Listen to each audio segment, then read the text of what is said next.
তখন দলে দলে নবীজির পিছনে ছুটেছিল। আওয়াজ দিয়ে বলুন সুবহানাল্লাহ। আজ এই ৭৩ ফেরকার জামানায়, এমন একটি যুগে, এমন একটি জামানায় আল্লাহ সুবহানাহু ওয়া তাআলা তার প্রিয় বন্ধু, তার বন্ধু কামেল ওলি আল্লাহকে এই পৃথিবীতে পাঠিয়েছেন। আমি বলতে চাই, আমার মন বলছে এই হুমরাবাসী একদিন অন্ধকারের মধ্যে ডুবেছিল, ঠিক না বে ঠিক? আজকে আল্লাহ সুবহানাহু ওয়া তাআলা সেই অন্ধকার শূন্য জায়গাতে আজকে এমন একটা প্রদীপ বাতি জ্বালিয়ে দিয়েছেন। আমার মওজুদা গদ্দিনিশিন হুজুর কিবলা মাস্টার সাহেব দামাত বারাকাতুহুম, সেই সারাকের ওসিলায় আজকে এই হুমরাবাসীর এত বড় সালানা মজলিস পাওয়া সম্ভব হয়েছে, ঠিক না বে ঠিক?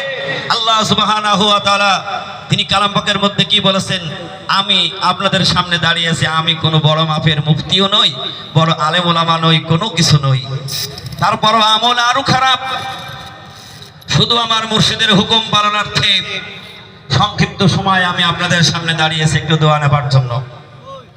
আল্লাহ সুবহানাহু ওয়া তাআলা তিনি যদি আমাকে কিছু একটু লক্ষ্য করেন আর আমার কামেল মুর্শিদের যদি নেক দোয়া থাকে, তবে এই পাক মজলিসে কথা বলা সম্ভব, নইলে আমার নিজের কোনো ক্ষমতা নেই। আপনারা দীর্ঘক্ষণ সেই সকাল ৯টা থেকে মূল্যবান আলোচনা শুনেছেন, আমি আপনাদের কি শোনাবো সেই জ্ঞান আমার নেই।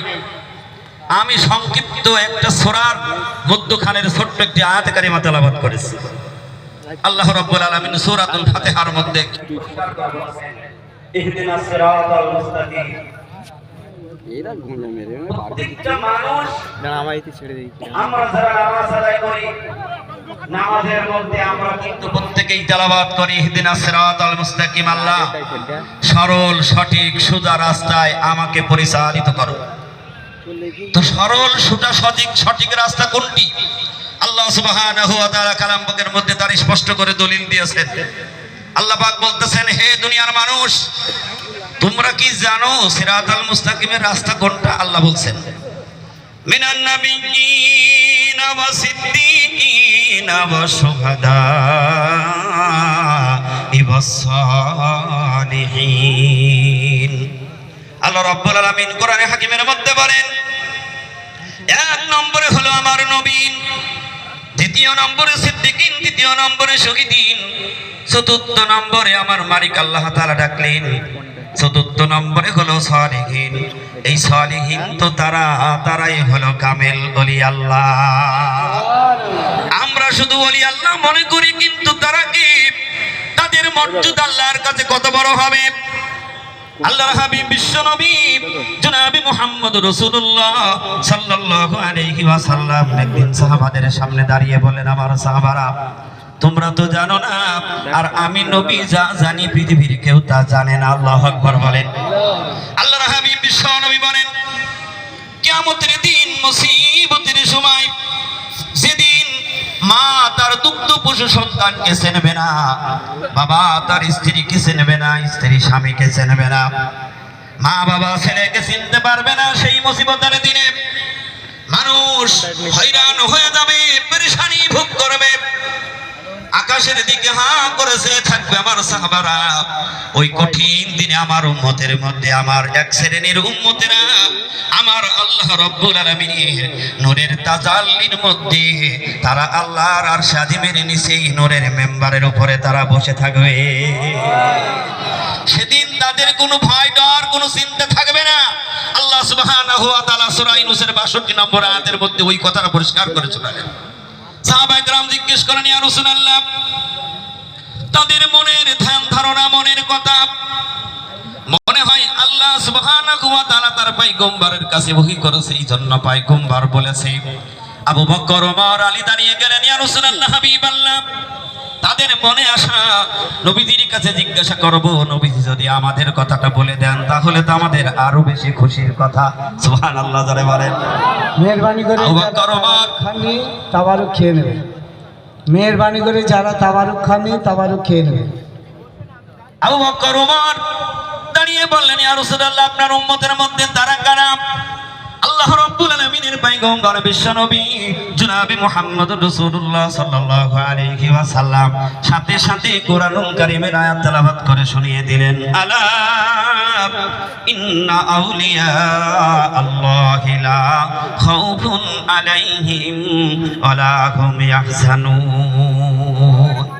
আল্লাহ হুঁশিয়ার করে দিয়েছেন, আলা খবরদার, ইন্না নিশ্চয় আমার বন্ধু যারা, আউলিয়া যারা, লা খাউফুন আলাইহিম ওয়ালা হুম ইয়াহজানুন, তাদের কোনো ভয় ডর কোনো চিন্তা তাদের থাকবে না। আল্লাহর হাবিব আরো শুনিয়ে দিলেন, কেন আল্লাহ জবাব দিলেন, আল্লাহ তাআলা নিজেই বলেন, আল্লাযীনা আমানু ওয়া কানু ইয়াত্তাকুন। আল্লাহর নবী কালাম পাকের আয়াত পড়ে শুনিয়ে দিলেন, আল্লাহ সুবহানাহু ওয়া তাআলা তার বন্ধুদের ব্যাপারে বলেন, তারা হলো এক নম্বরের ঈমানদার। শুধু ঈমানদার তারা নয়, তারা হলো তাকওয়া ও পরহেজগারি অবলম্বনকারী। জোরে বলুন না সুবহানাল্লাহ।